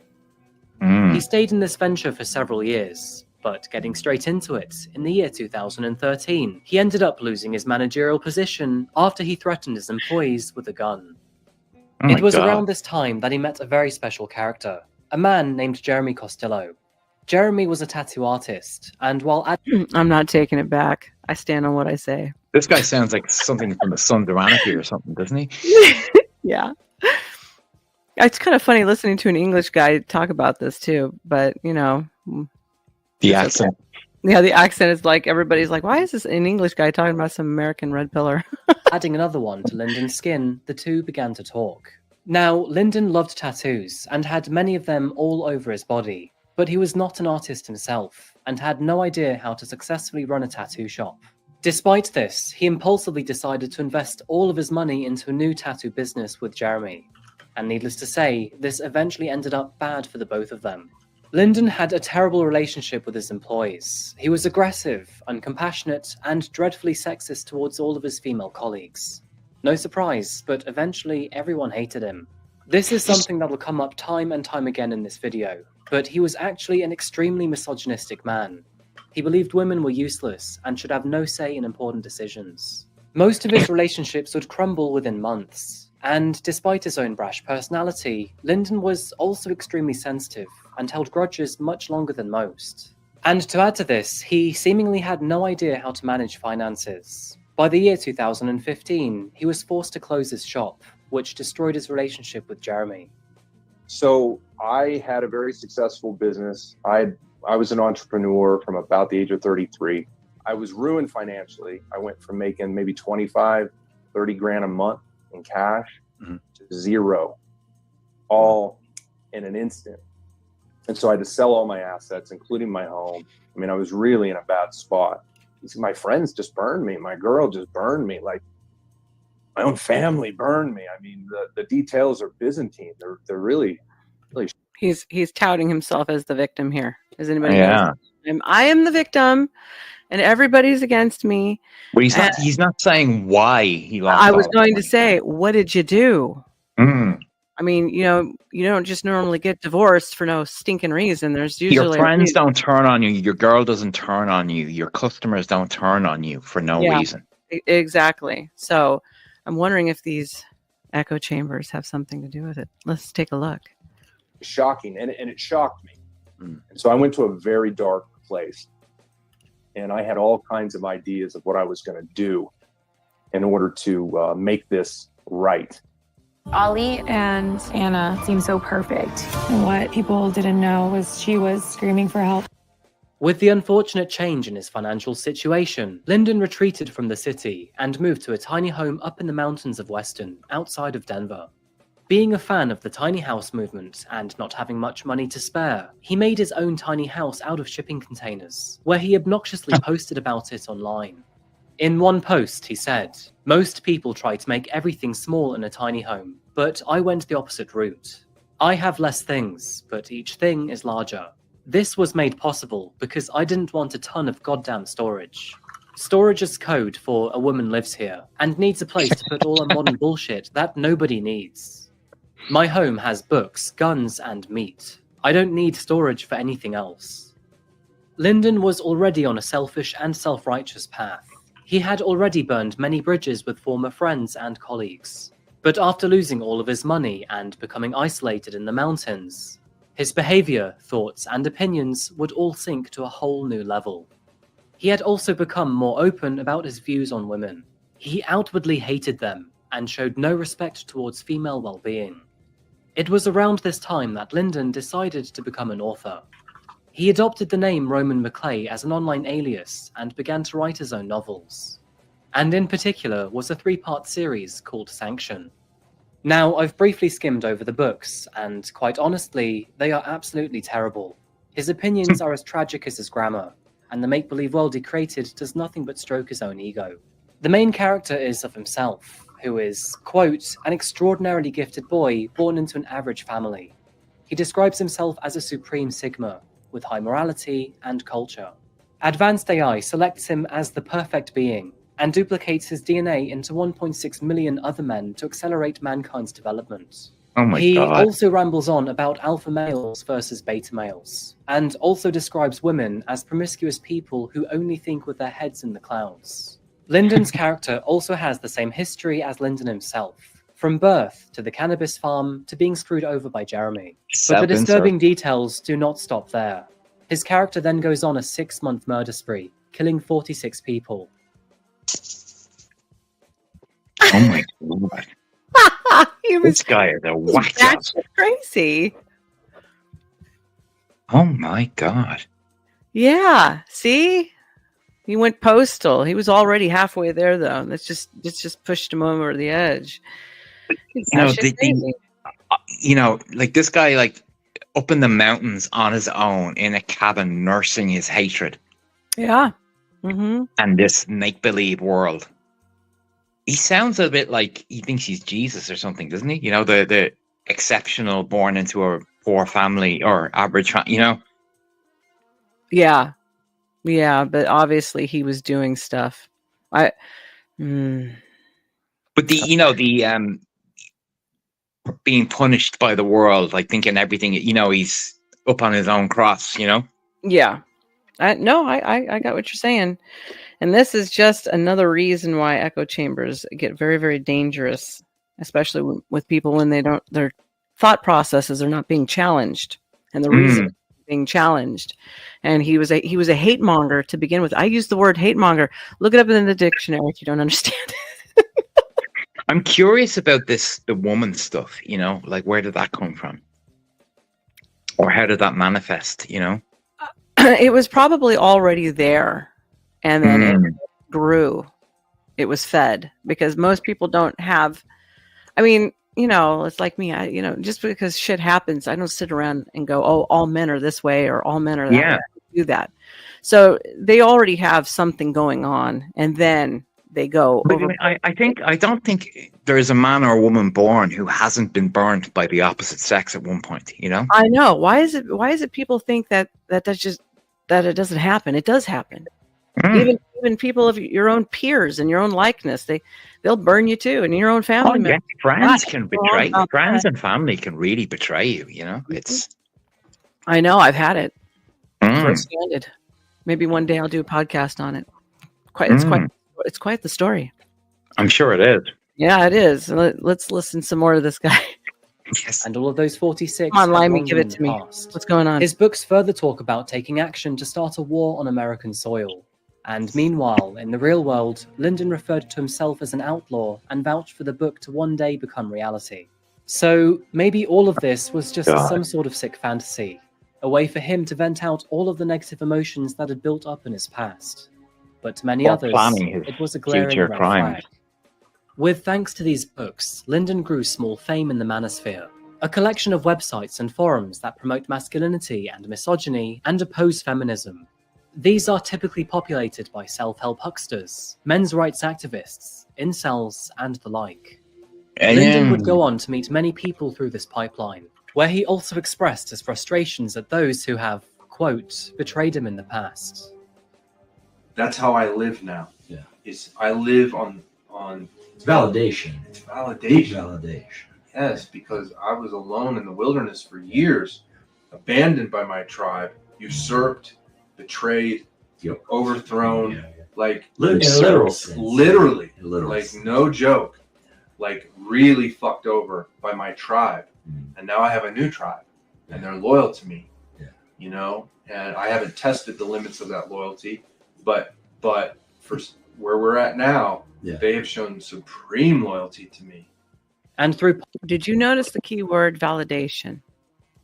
Well, I was noticing he's talking like he's a king. Yes. Like a chief or something, like his tribe and their loyalty to him. Why would they be loyal to him? Because that's how it is when you're in part of a Groot or a cult. Well, like one thing is like, and that's something he just said: validation, extreme validation. He thrives off of validation. Why do you need all that external validation? Yeah, that's a little that already says you have problems right there.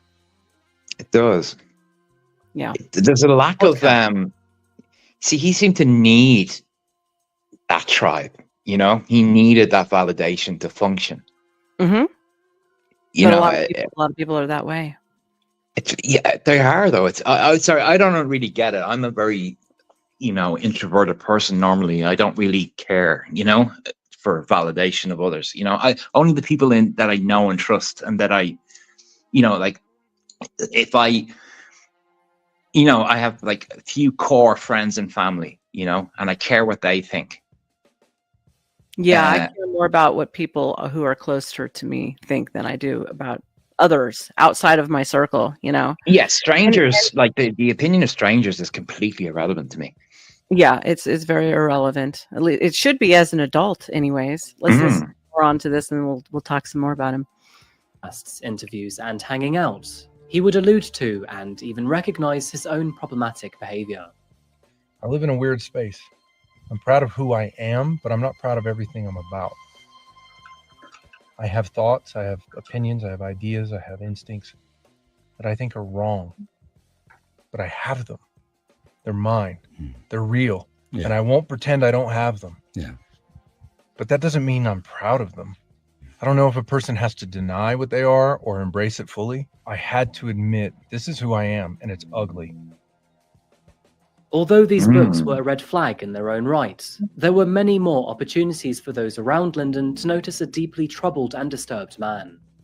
Both local and federal police knew of Lyndon, and authorities had even been called to his home over allegations of domestic violence on more than just a few occasions. Oh, God. 11 times, to be exact, from 2012 through to 2016.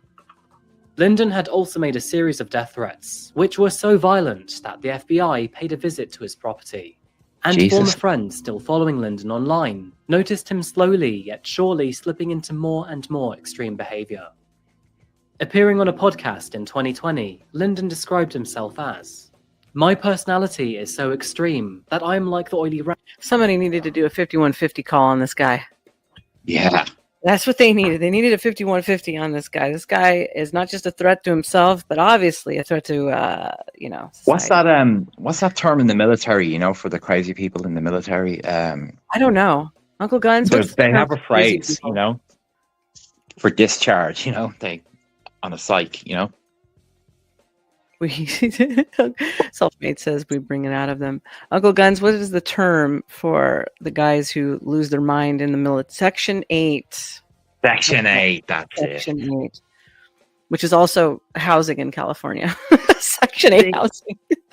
Over here, they, when people have a severe, when the government takes them into mental, confines them, they call it sectioned. You're sectioned, segregated from society, Very much so. So he says, my personality is so extreme that I like the oily rags, that I'm like the oily rags in the garbage next to a flame source.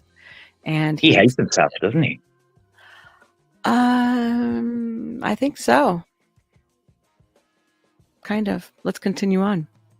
Rags in the garage next to a flame source. I'm just asking for it, I'm either a beast or a philosopher. I don't live alike in this normal human world. He would also continue with his aggression online, spreading his belief that law enforcement and social norms protect the weak from the strong, and that the weak better buckle up, because, quote, shit is about to get real.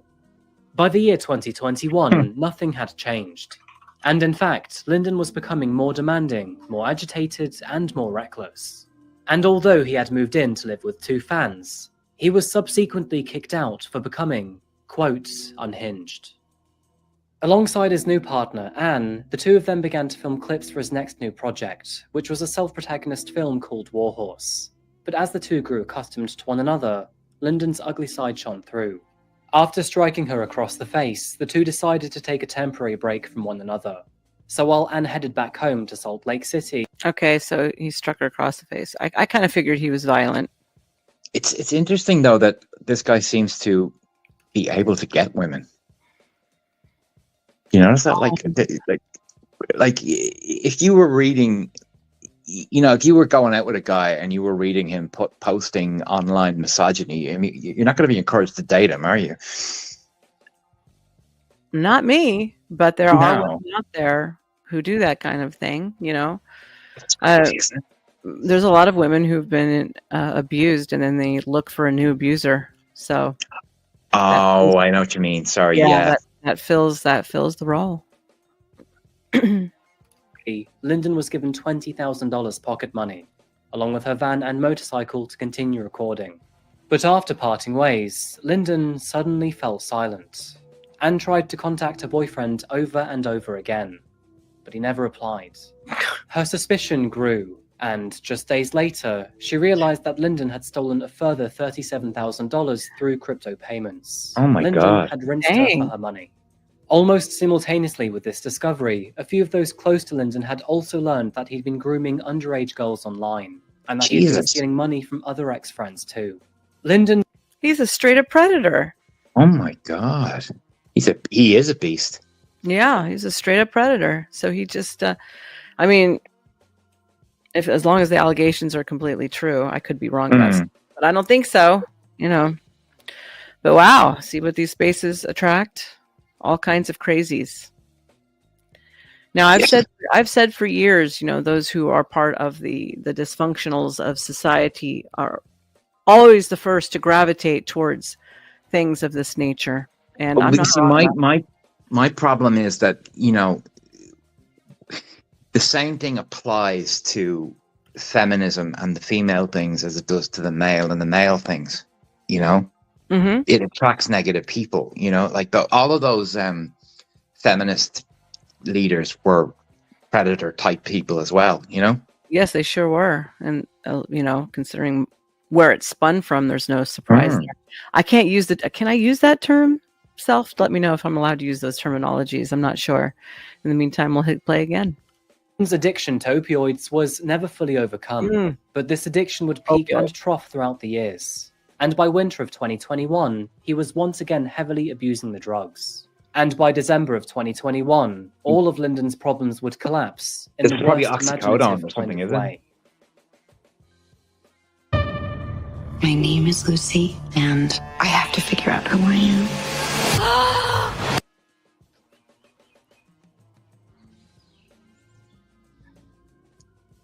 On Monday the 27th of December, only 2 days after Christmas, the peaceful atmosphere found in downtown Denver was met with Lyndon's wrath.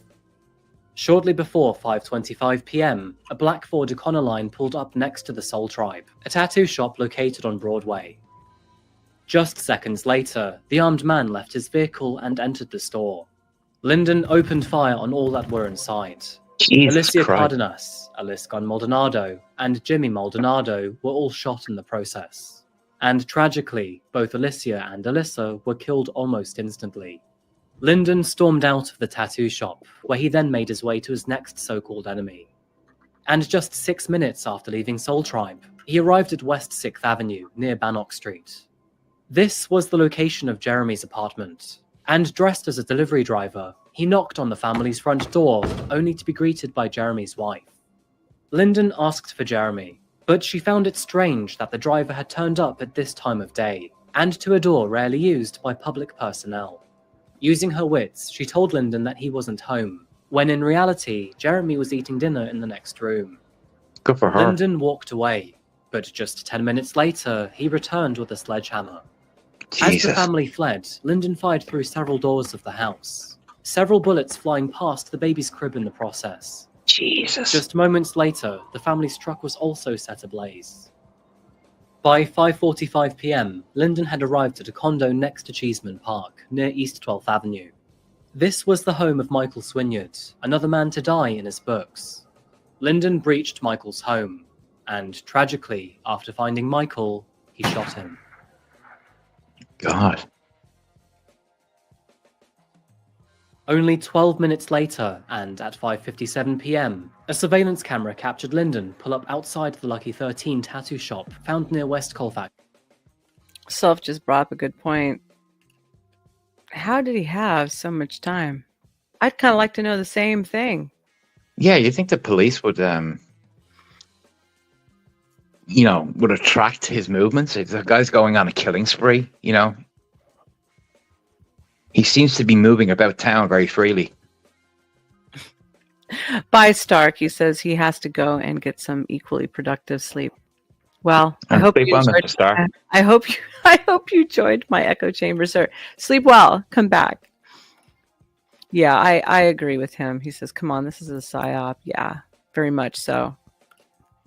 Because anybody else, they would have been hot on their ass. Almost immediately, they would have showed up. It's like the FBI are already aware of him from something else. I mean, what's going on here, Uh-huh. They took some guy who's on the fringe, and then said, go ahead. Go ahead. Yeah. I mean, like, if he's a person of interest or he's a suspect and he has weapons, legal weapons, you'd think they would, it sounds like those, those school shooters that are people report them before it happens and nothing happens, Mm-hmm. P. Fletch says, remember, kids, for the majority of spree killers, pre-massacre are always well known by the FB something I. Yeah. So that's true. And if that's the case, then I guess who's behind all of these empowered social groups, huh?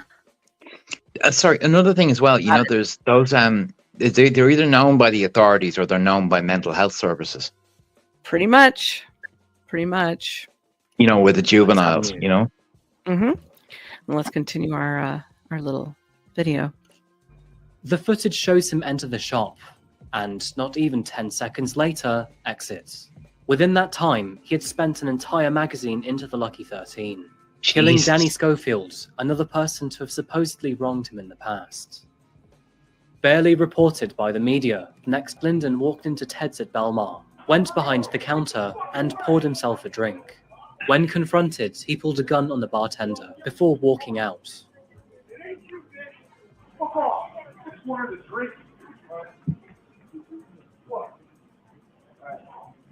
By now, at 6:04 p.m., officers had located Lyndon and his van at the Wells Fargo bank found in the Belmar shopping area. They tried to contact him, but instead, he fired his gun at the police. Wow. Police officers fired back, but Lyndon was able to escape the shootout. He made his way into the Hyatt House Hotel, drew his gun to the front desk worker, and unfortunately shot her. He had no idea who she was, but tragically, Sarah Steck was killed in the process. Lyndon then proceeded on foot to the intersection of South Vance Street and West Alaska Drive. This is where he came across police agent Ashley Ferris. Already hearing of the other tattoo shootings, and on a hunch, Ashley decided to rush to a tattoo shop in Lakewood. She ordered Lyndon to drop his weapon, but instead he shot the woman in the abdomen. Oh my Despite God. being shot, Ashley returned fire, killing Lyndon McLeod almost immediately. And at long last, his reign of terror was over. Police agent, what's that?